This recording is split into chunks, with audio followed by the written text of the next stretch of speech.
बेटा, मत जाओ, वापस आओ। वहाँ सांप मत जाओ है, बेटा। तुम्हें काट लेगा। मत जाओ, मत जाओ वापस लौट आओ। बेटा, वहाँ मत जाओ, वहाँ तुम पर मारे सांप है, जाओगे। तुम्हारी जान को खतरा है। तुम्हें कुछ लौट मत जाओ, जाओ लौट बेटा, आओ, वहाँ मत जाओ। मत जाओ बेटा, मत जाओ।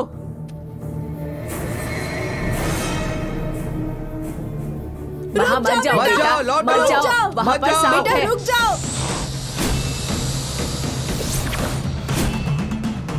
अरे बात मान जाओ, मत वहाँ मत जाओ, जाओ। मत जाओ बेटा, मत जाओ।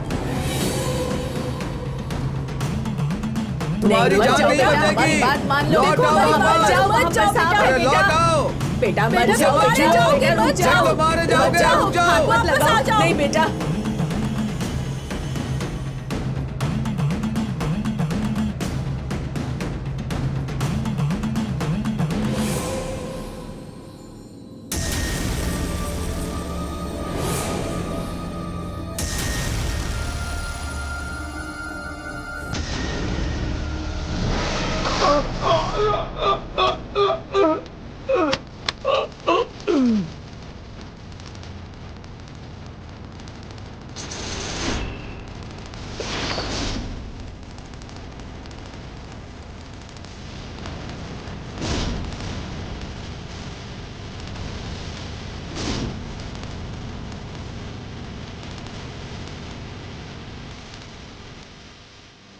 अरे सुना, गांव के पोस्टमैन को सांप ने काट लिया।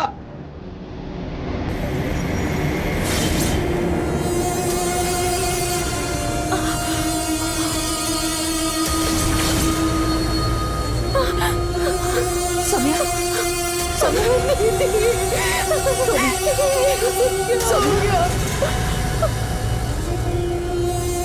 तुम्हारे बिना ये जिंदगी आखिर मेरे किस काम की है? रो मत सौम्या। तुम्हारे साथ एक दिन भी जी लूं ना, उसके बाद मर भी जाऊं तो भी चलेगा।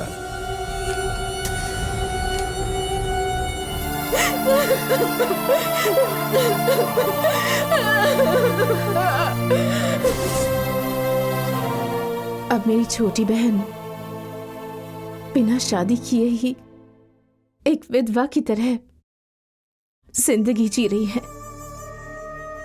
अब मेरे पापा को ये डर है कि कहीं मेरे साथ भी ऐसा कुछ ना हो जाए, शिवा की जान खतरे में पड़ जाएगी। ऐसा सोचने का कारण है मेरे पास। मैं नहीं चाहती कि उसे कुछ हो जाए। शिवा से कहो कि वो मुझे भूल जाए। मैं चलती हूँ। दिव्यानी, दिव्यानी,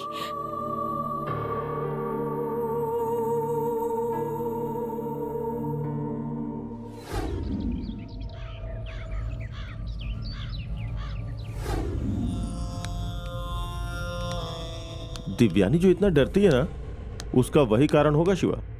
जयंती के रोकने के बाद भी वो यहां से निकल के गांव चली गई।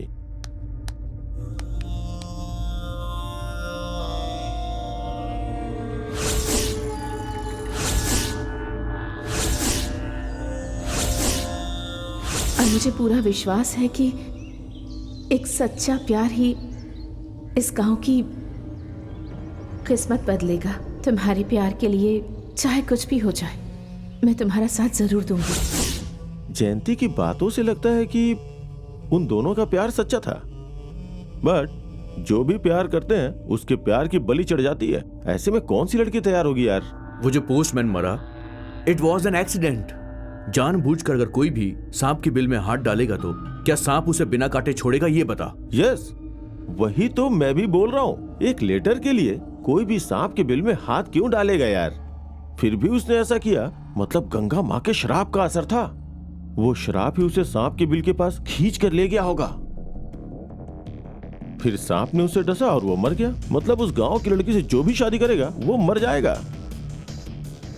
शादी के सपने देखने वाली एक विधवा की तरह जिंदगी गुजारती है। अब उसके खुद के परिवार में जब एक ऐसी घटना घट चुकी है तो वो तेरे प्यार को कैसे स्वीकार करेगी? देख अगर मेरी बात मानेगा ना तो वो जो बोल रही है एकदम सही बोल रही है। अरे देख यार, उस गांव में रहस्य है ये मैं मानता हूँ, लेकिन गांव में उस लड़की की मौत और उसका श्राप गांव वालों को बर्बाद कर रहा है, ये बात मेरी समझ में नहीं आ रही है। शिवा, ऐसे ही जिद करता रहेगा तो तू अपने प्यार को कभी जीत नहीं पाएगा। सच्चाई को स्वीकार कर, एटलीस्ट समझने की कोशिश तो करना। कनिकापुर के स्वामी जी ने क्या कहा था, याद है ना तुझे सब कुछ? हाँ, 6 गुण तो आपने बताए, लेकिन 7वां क्या है? भक्ति। किसी रहस्य को जानना है तो वो 7 गुण होने ही चाहिए। उसमें से जो मुख्य है वो है भक्ति। हमारे अंदर भक्ति होनी चाहिए, उससे पहले विश्वास होना चाहिए। अब जब तुझे विश्वास ही नहीं है तो फिर भक्ति कहां से पैदा होगी और फिर रहस्य का पता कैसे लगाएगा? प्रभा, तुझे भी पता है कि माँ के प्यार पे विश्वास है, दोस्त पे विश्वास है, अपनी फीलिंग्स पे विश्वास है, लेकिन भगवान पे विश्वास करना मुझसे नहीं हो सकता यार। इस दुनिया में जितनी भी पावर है वो सारी की सारी साइंस पे बेस्ड है। किसी चीज को तुम ऊपर फेंकोगे तो वो नीचे ही आकर गिरेगी, बिकॉज ऑफ ग्रेविटी, फोर्स। क्या इस चीज को भगवान बदल सकते हैं? इस दुनिया में जीने के लिए हमें अकल चाहिए होती, ना कि भगवान। ये भगवान और उनकी भक्ति, ये सब अंधविश्वास है यार। और ये पूरी गंगा माँ की कहानी, दिस इज ऑल बुलशिट यार, अंधविश्वास है।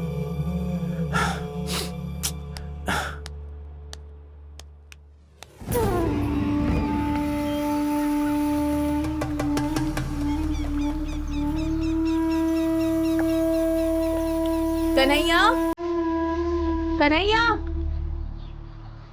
कन्हैया। दीदी, आओ दीदी।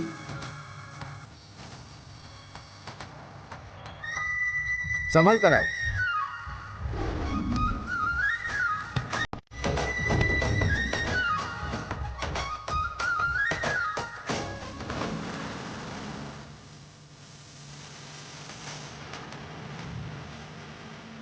बहुत दिन के बाद आपको देख रहा हूँ, मुझे बहुत खुशी हो रही है दीदी। क्यों दीदी, पिताजी और छोटी बहन को देखने के लिए आई हो क्या? छुट्टी में आई हैं क्या?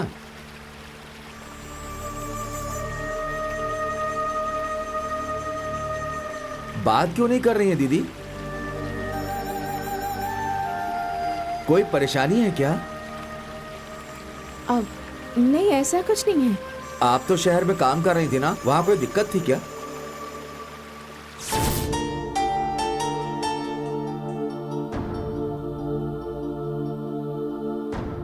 हे शिवा, अगर अपने प्यार को पाना चाहता है तो दिव्यानी पे विश्वास कर। मैं अपने आप को नहीं बदल सकता हूं यार। बनावटी भक्ति करना, पूजा पाठ करना, माथे पे चंदन लगाना, मुझसे नहीं हो सकता ये सब। ए, दिव्यानी विश्वास करती है, तू नहीं करता है। ऐसे में तो तुम दोनों एक दूसरे के विपरीत हो गए, फिर तुम्हारा प्यार सफल कैसे होगा? पर उसके लिए मैं धोती पहन के स्वामी तो नहीं बन सकता हूं ना। ठीक है, मैं तेरे ही रास्ते पे आता हूँ। चलो मान लेते हैं कि सब अंधविश्वास है, लेकिन उससे भी तो तुझे प्रूफ करना पड़ेगा ना, तभी तो दिव्यानी तुझे स्वीकार करेगी। प्रूफ करना पड़ेगा, लेकिन कैसे, यही तो समझ नहीं आ रहा है। मैं बताता हूँ। गंगा माँ और उनका श्राप अगर झूठ है तो तुम्हें प्रूफ करना है, और गंगा माँ की कहानी क्या है ये पता लगाना होगा।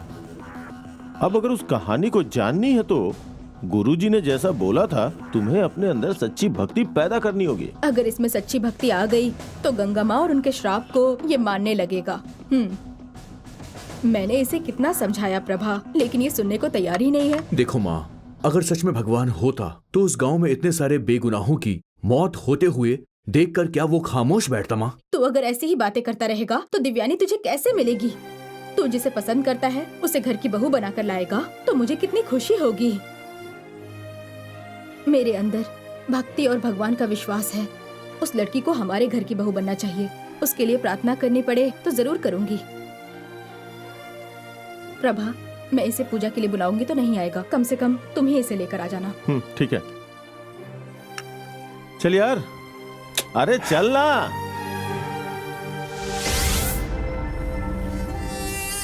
अपने गांव से गंगा माँ का आदेश लेकर काम पर जाने वाली आप पहली लड़की हो दीदी।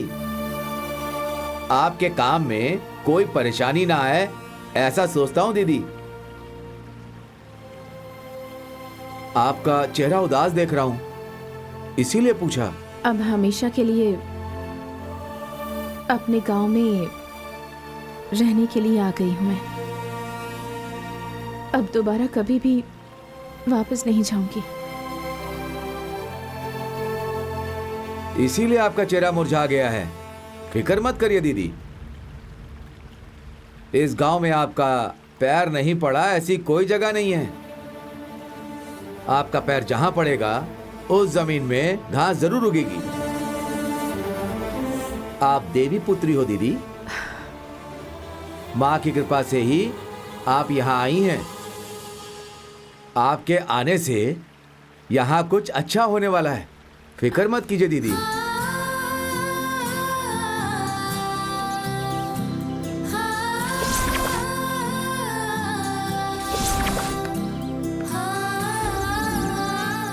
उतरो दीदी।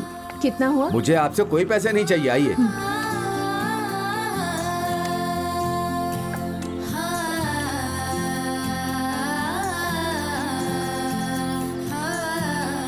संभल कर जाइएगा।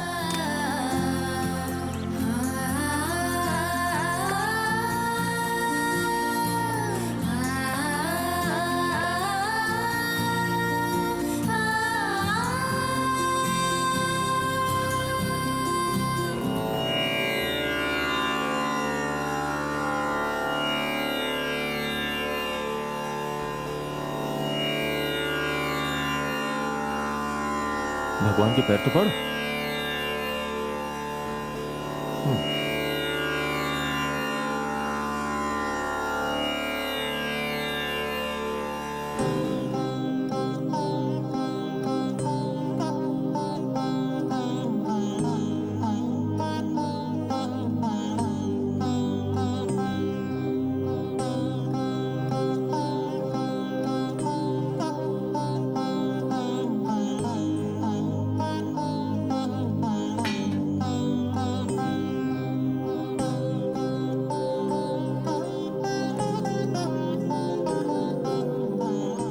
बचपन में मैं भी कनिकापुर गई थी। दिव्यानी कनिकापुर की ही लड़की है, ये सुनकर मुझे भी आश्चर्य हुआ था। फिर भी मेरे अंदर जो भरोसा है वो है भक्ति, जिससे डर दूर हो गया। कनिकापुर के मंदिर का दरवाजा बंद ही रहता है। सप्त माताओं की मूर्तियां भी वहां नहीं होंगी, इसीलिए देवी की कोई भी शक्ति वहां नहीं है।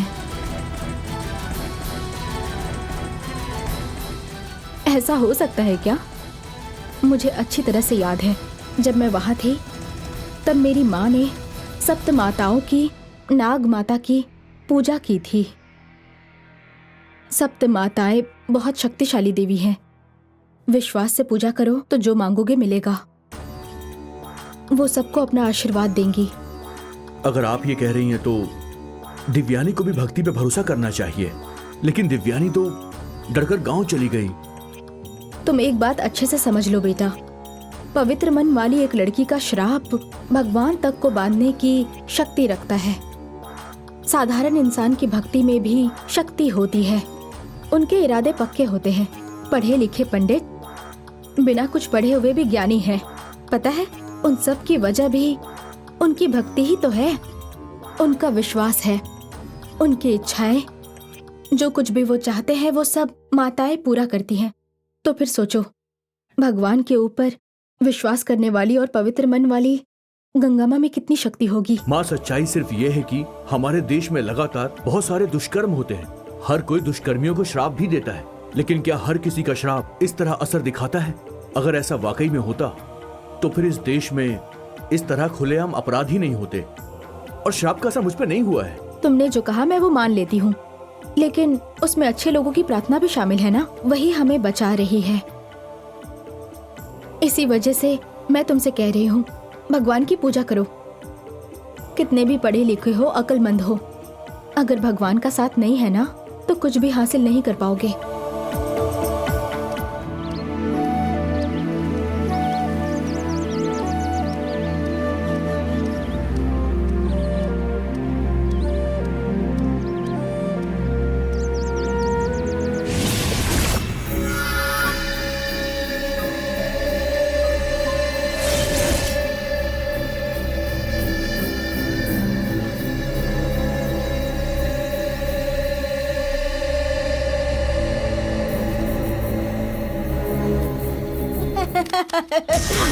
जानू आ गई क्या तुम? मुझे पता था तुम आओगी मेरे लिए। बताओ ना क्या लाई हो मेरे लिए? दिखाओ ना, दिखाओ छोड़ो ना मेरा बैग। मैं कह रही हूँ तुम्हारे लिए कुछ दिखाओ, नहीं लाई हूँ मैं। दिखाओ ना चलो छोड़ो मुझे। इसे। तुम झूठ बोल रही हो। तुम मेरे लिए मंगलसूत्र लाई हो और साड़ी लेकर आई हो। अब मेरी शादी होगी, पी पी डम डम मेरी शादी। नहीं, ये कुछ मजा नहीं आएगा। मैं तुम्हारे लिए कुछ भी नहीं लाई हूँ। मुझे कल लेकर दोगी क्या? फिर मुझे बेवकूफ मत बनाना, ठीक है ना? चलो चलते, आओ आओ ना। क्या कर रही हो? कहाँ ले जा रही हो? चलो पहले आओ मेरे साथ, आओ तो चलो ना।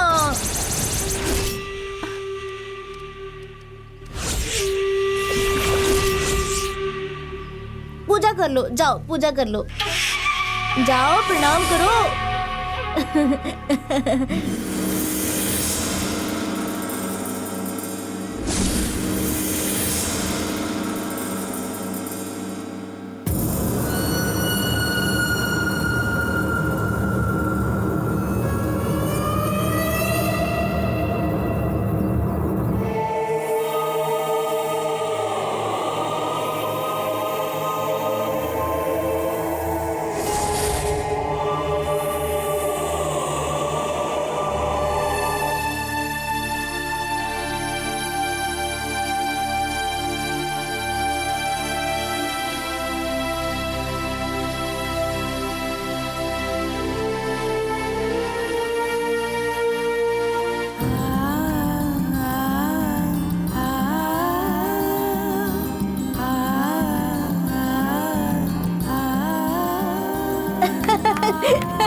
अब जाओ तुम, चलो चलो जाओ। मेरी शादी होगी कल।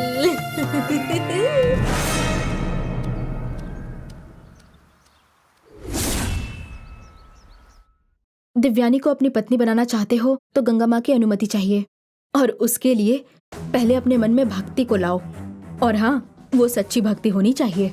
अगर इस अंधविश्वास को खत्म करना है तो उस गंगा माँ की कहानी का पता लगाना ही होगा, और उसके लिए मुझे इस भक्ति का नाटक सबके सामने करना ही पड़ेगा। क्या हुआ बेटा, क्या सोच रहे हो? अब यही कि आप सही कह रही हैं माँ। मैं दिव्यानी से बहुत प्यार करता हूँ, उससे शादी करना चाहता हूँ। गांव वालों के मन से उस भय को दूर करना ही होगा। गंगा माँ के श्राप से अब किसी की बलि नहीं चढ़नी चाहिए माँ, और इसके लिए अब मुझे अगर भक्ति भी करनी पड़े तो मैं करूंगा। अरे बाप रे, अब तुम मेरी बात समझ गए। दिव्यानी को इस घर में बहू बनाकर लाओ, उसे इस घर का हिस्सा बनाओ, यही मेरी इच्छा है। ये सब हो जाएगा माँ, ये तो अभी से उसके आधे परिवार का बन गया है। क्यों रे? ए, चुप कर यार।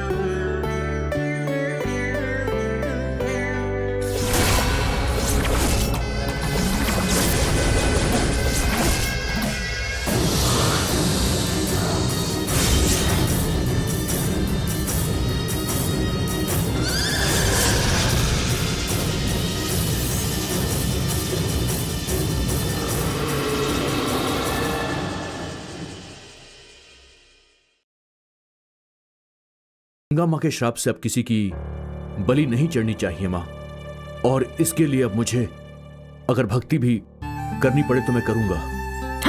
अरे बाप रे, अब तुम मेरी बात समझ गए। दिव्यानी को इस घर में बहू बनाकर लाओ, उसे इस घर का हिस्सा बनाओ, यही मेरी इच्छा है। ये सब हो जाएगा माँ, ये तो अभी से उसके आधे परिवार का बन गया है। क्यों रे? ए, चुप कर यार।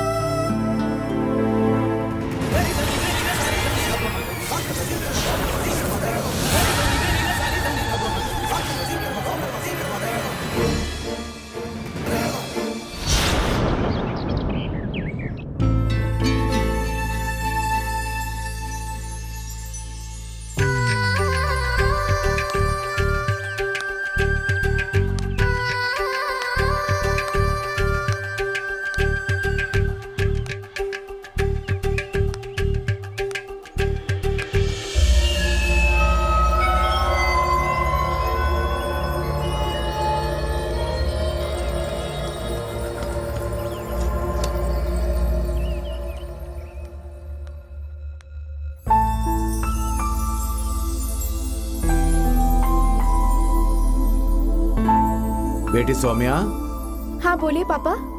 मैं जाकर आता हूँ बेटी। ठीक है पापा।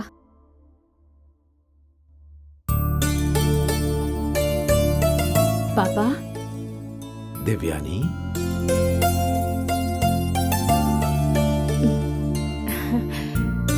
सौम्या, दीदी आओ दीदी। देवयानी, मैंने कहा कि काम छोड़ करके आ जाओ तो तुम 2 दिन में ही छोड़कर आ गई बेटी। आपके कहने के बाद मुझे सोचने की जरूरत ही नहीं है। मैं जानता था कि तुम मुझसे कभी भी इस बारे में नहीं पूछोगी। कितनी मेहनत करने के बाद तुम्हें वो काम मिला था, कितना मन लगाकर तुम वो काम कर रही थी, वो सब मैं जानता हूं बेटी। मेरी बच्ची को अच्छा परिवार मिले, लेकिन क्या कर सकता हूं मैं बेटी। तुम्हें तो पता है बेटी, अपने घर में ही ऐसी घटना घटने के बाद अगर फिर किसी की जान चली गई तो जिंदगी भर हमें उस पाप को झेलना पड़ेगा बेटी। इसीलिए तुम्हें यहां बुला लिया। पापा, आपने मुझे काम से वापस बुला लिया है, ये सोचकर मुझे बिल्कुल भी बुरा नहीं लग रहा। आपसे ज्यादा इस पूरी दुनिया में कोई भी चीज इम्पोर्टेंट नहीं है। आप भी तो यही सोचते हैं ना कि हमारी वजह से किसी और को तकलीफ नहीं होनी चाहिए, और मैं भी हमेशा ऐसा ही सोचती हूँ, आप ही की तरह। इसलिए मैंने शिवा के साथ भी ऐसा बिहेव किया। वहां मुझे पता ही नहीं चला कि वो कब यहाँ आकर आपसे मिलने के लिए चला आया। पापा, आपकी आंखों में आंसू आए, ये अब मैं बिल्कुल भी नहीं देख सकती। बेटियां आज के जमाने में कितना बड़ा इतिहास रचती हैं। तुम पढ़ी लिखी हो और मैंने तुम्हें वापस गांव में बुला लिया, ये सोचकर मुझे कष्ट हो रहा है। लेकिन एक दिन अच्छा समय आएगा, ये मुझे पता है। ललिता माता और सप्त माताओं, गंगा मां के गुस्से को शांत करके हमें इस गांव को मुक्ति दिलवाना है, और ये तुम लोगों के समय में हो जाना चाहिए, ऐसा चाहता हूं। तुम दोनों ही नहीं बेटी, मुझे गांव की हर लड़की के चेहरे पर मुस्कुराहट देखनी है। मैं हर रोज गांव वालों के लिए प्रार्थना करता हूं बेटी। सब अच्छा होना चाहिए। ठीक है बेटी, तुम सफर में बहुत थक गई होगी। सौम्या, हाँ दीदी पापा। को अंदर ले जाओ और इन्हें जो चाहिए वो दे ठीक दो। है पापा। बेटी, मुझे गांव के अंदर जाना है, एक जरूरी काम है, मैं उसे पूरा करके जल्दी आऊंगा। ले जाओ ठीक है दीदी को। पापा। हाँ दीदी, आप यहाँ इतनी जल्दी आ जाओगी मैंने सोचा नहीं था। पापा ने कह दिया तो मुझे तो उनकी बात माननी ही थी ना। शिवा देखने में तो बहुत अच्छे इंसान लग रहे थे। जब उन्होंने बातें शुरू की तब पता चला वो आपसे कितना प्यार करते हैं। वो आपके ऑफिस के बॉस है ना? रेजिग्नेशन लेटर को एक्सेप्ट नहीं करेंगे ऐसा सोचा था। नहीं एक्सेप्ट कर रहा था, मुझे काम ही नहीं करना ऐसा कहकर मैं बस वहां से निकल आई। ये डर सिर्फ पापा के अंदर ही नहीं, मेरे अंदर भी है। उसकी जान खतरे में है, ये पता होने के बावजूद मैं वहां कैसे रह सकती थी? वो तो कह रहे थे कि आपके मन में प्यार हो सकता है। कुछ बातें बताने लायक नहीं होती, क्योंकि ख्यालों में ही वो बातें अक्सर बदल जाया करती हैं,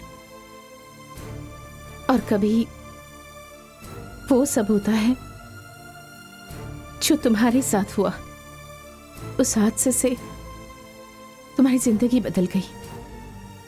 अब तुम ही देख लो सौम्या, तुम्हारे साथ क्या हुआ, कनन के साथ क्या हुआ, याद है ना? और जो कुछ तुम्हारे साथ हुआ वो सब मेरे साथ भी हो सकता है ना? मैं सब कुछ भूल जाना चाहती हूँ, सारी बुरी यादें। आप तो भूल जाओगी दीदी, लेकिन शिवा आपको भूल पाएगा ऐसा मुझे नहीं लगता।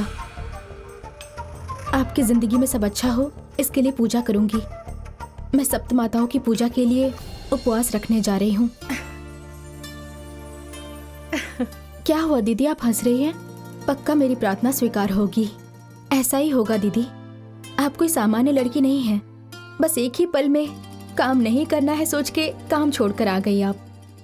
दूसरा कौन करता है ऐसा? मुझसे पूछो तो मेरा विश्वास ये कहता है कि आप किसी कारण से यहाँ आई हो। किसी को बदलने की शक्ति आपके अंदर है। अब आ गई हो ना? अब हमारे गांव में सब अच्छा ही होगा, देखना। ठीक है दीदी, आप जाकर नहा लो। तब तक मैं आपके लिए गर्मा गर्म नाश्ता तैयार करती हूँ।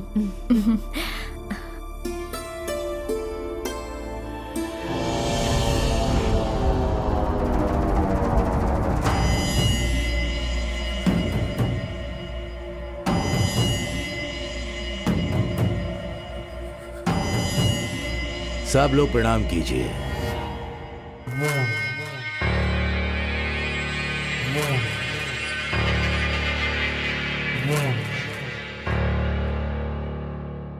दीर्घायुष्मान भव। मेरे आशीर्वाद के साथ 100 सालों तक खुशी खुशी जियो। जल्द ही तुम्हारा विवाह हो, ऐसा आशीर्वाद।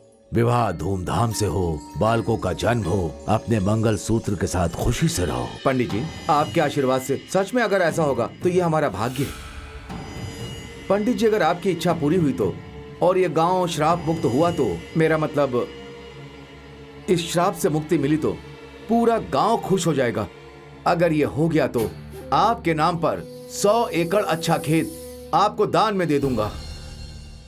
लेकिन भाग्य में ऐसा नहीं लिखा है। दूसरे गांव की लड़कियां इस गांव में बहू बनकर तो आ सकती हैं, लेकिन इस गांव में पैदा हुई लड़कियों के साथ कुछ भी अच्छा नहीं हो रहा। अगर हो भी गया तो ज्यादा समय के लिए नहीं। विष को काटने वाली जैसे औषधि होती है, उसी प्रकार संसार में चाहे पाप हो या श्राप हो, उसका समाधान कुछ ना कुछ अवश्य होता है। इसका समाधान करने के लिए कोई सामने आया तो ही आपके इस गांव को मुक्ति मिल सकती है। हमने बहुत कोशिश की है पंडित जी, मगर हम कामयाब नहीं हुए। कोई भी फायदा नहीं हुआ। और इसके समाधान के लिए मैंने बहुत बलि चढ़ाई है, फिर भी हमें श्राप से मुक्ति नहीं मिली। उस टीले में दूध चढ़ाकर नाग माँ को शांत करने की पूजा करते रहे। उसके बाद भी कोई मुसीबत इस गांव में ना आ जाए, ये सोचकर डरते ही रहते हैं। इससे ये पता चलता है कि समाधान के लिए सही कार्य नहीं हुए। नाग माँ की शक्ति से बढ़कर कोई दूसरी शक्ति इस गांव में प्रवेश नहीं कर पाई है। कोई भी दूसरी शक्ति इस गांव में प्रवेश कर ही नहीं सकती है। ऐसी शक्ति को क्या आप हमारे गांव में ला सकते हैं पंडित जी? संभव है। संभव है तो फिर कौन सी शक्ति है? केरला में एक महान शक्ति रहती है, मैंने उसके बारे में सुना है। केरला में नागाराम नाम का एक गांव है। उस गांव में केशव नंबोदरी नामक एक शक्ति से परिपूर्ण तांत्रिक रहता है।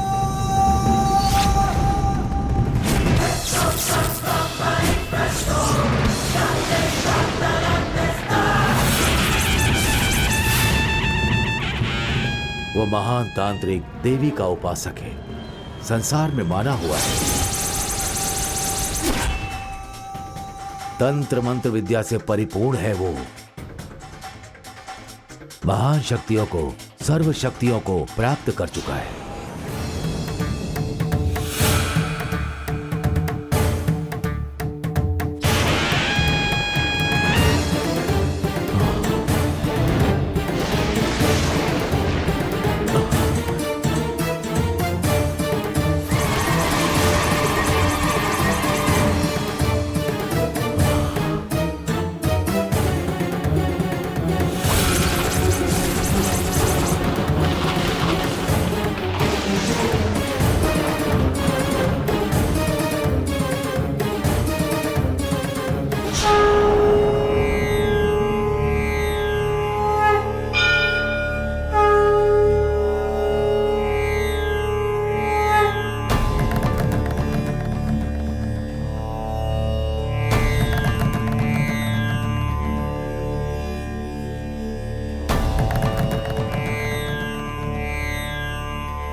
गंगा माँ के श्राप से कष्ट उठाने वाले इस गांव को श्राप से मुक्ति दिलाना होगा। सप्त माताओं की मूर्तियों को खोजकर उन्हें पुनः प्रतिष्ठित करना होगा। श्री ललिता देवी माता के मंदिर का दरवाजा खोलकर उनका जीर्णोद्धार करना होगा। जो भी सामग्री चढ़ानी है चढ़ाकर उनकी नित्य पूजा करनी होगी। माता की पूजा में जो भी सामग्री लगे उसे पूरा करना होगा। नमस्कार पंडित जी। नमस्ते स्वामी। नमस्कार पंडित जी। नमस्ते। नमस्ते गुरुजी।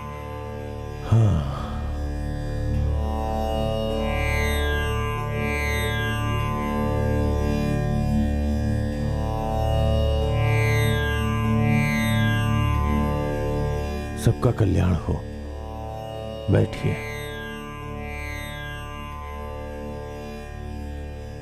आपसे मिलने के लिए ईश्वर का आदेश मिला है, इसीलिए यहाँ आया हूँ। ईश्वर की कृपा से आपके दर्शन हो गए। इस गांव के भले के लिए आपसे मुझे एक कार्य करवाना है। ये मेरा भाग्य है गुरुजी। कहिए गुरुजी, आप जो भी आदेश देंगे मैं उसे पूरा करूंगा। हमारे गुरुदेव ने मुझे एक कार्य सौंपा है, वही कार्य करना है। उसके लिए गुरुदेव ने मुझे एक मार्ग का सुझाव दिया। अच्छी बात है गुरुजी। हाँ स्वामी जी। वो तालपत्री का बक्सा ले आइए। जी।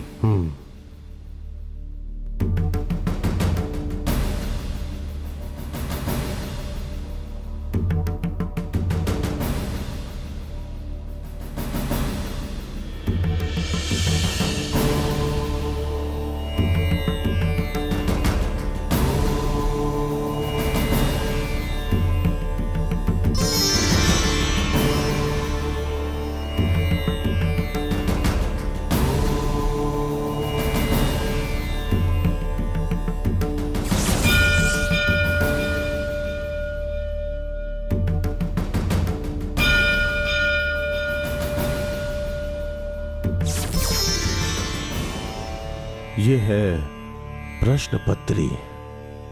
जब कोई प्रश्न मन में आता है तो इसे खोलकर देखने पर उस प्रश्न का उत्तर इसमें लिखा होता है। गुरुजी, आपने क्या सोचा है और क्या उत्तर आया, क्या मैं जान सकता हूँ? अवश्य। सप्त माताओं की मूर्तियों को हमें ढूंढ के निकालना है और फिर से उन्हें वहीं प्रतिष्ठित करना है। हाँ। ललिता माता के मंदिर को खोलकर वहां पूजा अर्चना का कार्य प्रारंभ करना है। उसके माध्यम से ही अपने इस गांव को मुक्ति दिलानी है। यही हमारे गुरुदेव की इच्छा थी। हाँ। उस कार्य को करने का उचित समय आ चुका है। उसे ध्यान में रखकर ही मैंने प्रश्न किया था और इस प्रश्न पत्री को खोल कर देखा तो उसका उत्तर मुझे मिल गया। क्या उत्तर मिला गुरुजी? मैंने अपने गुरु के सामने जब इस प्रश्न का उत्तर पढ़ा था तब भी यही उत्तर मिला था जो आज मिला। अच्छी बात है गुरुजी।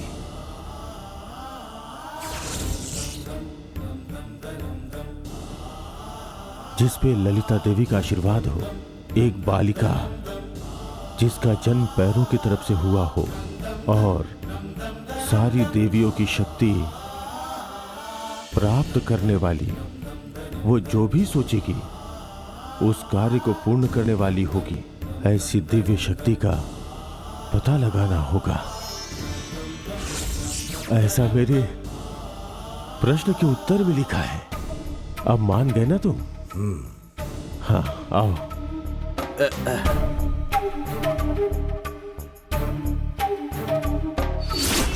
इतने शक्तिशाली हैं वो, उनके सामने नाग माँ क्या है? एक पल में वो उन्हें वश में कर लेंगे। तो क्या पंडित जी उस शक्ति को हमारे गांव में नहीं बुला सकते? क्यों नहीं बुला सकते? जमींदार जी के आदेश के बाद हम उन्हें अवश्य बुला सकते। पिताजी क्या कहेंगे? मैं आपसे कह रहा हूँ उन्हें फौरन यहाँ बुलाइए। हमें इस नर्क से छुटकारा दिलवाइए पंडित जी। कृष्णा, जल्दबाजी मत कर। हम नाग माता के आदेश के बिना किसी भी चीज को हाथ नहीं लगा सकते और हम उसका समाधान कुछ न कुछ सोच कर करेंगे। कोई नई मुसीबत नहीं चाहिए। कुछ गड़बड़ हो गई तो किसी की बलि चढ़ जाएगी। इस गांव ने बहुत तकलीफें उठाई हैं, बहुत हुआ। हाँ कृष्णा, उनके आदेश के बिना ना तो इस गांव में कोई आ सकता है और ना ही कोई यहां से जा सकता है। नरसिम्हा,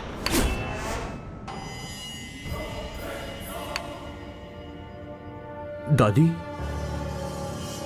मेरे पोते में जो हिम्मत और बहादुरी है वो तेरे अंदर नहीं है। मौत के बारे में सोच सोच कर डर से मरने से अच्छा है कि एक साथ सब लोग मर जाओ। इंसान के अंदर अगर जरा सी भी हिम्मत हो ना तो वो किसी को भी काट कर फेंक सकता है, उस गंगा माँ को भी।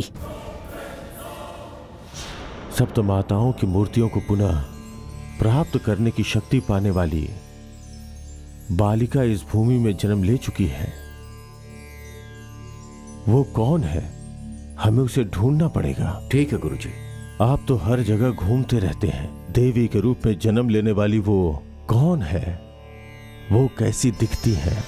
इस बात का पता आपको लगाना पड़ेगा। ऐसी किसी बालिका को आपने कभी देखा है क्या?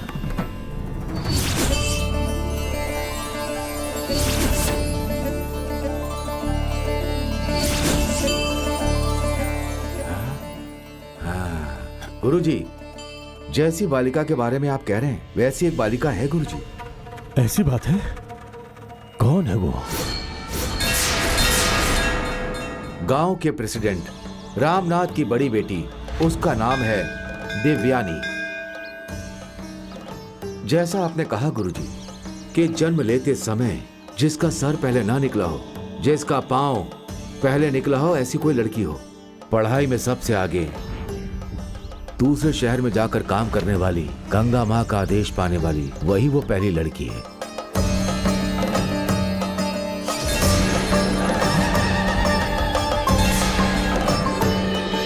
कब से इंतजार कर रही थी मैं। पंडित जी बिल्कुल सही कहा। इस इलाके की मालकिन अलंकार नाचियार बोल रही हूँ। उस नंबोदरी को जल्दी आने के लिए कहो।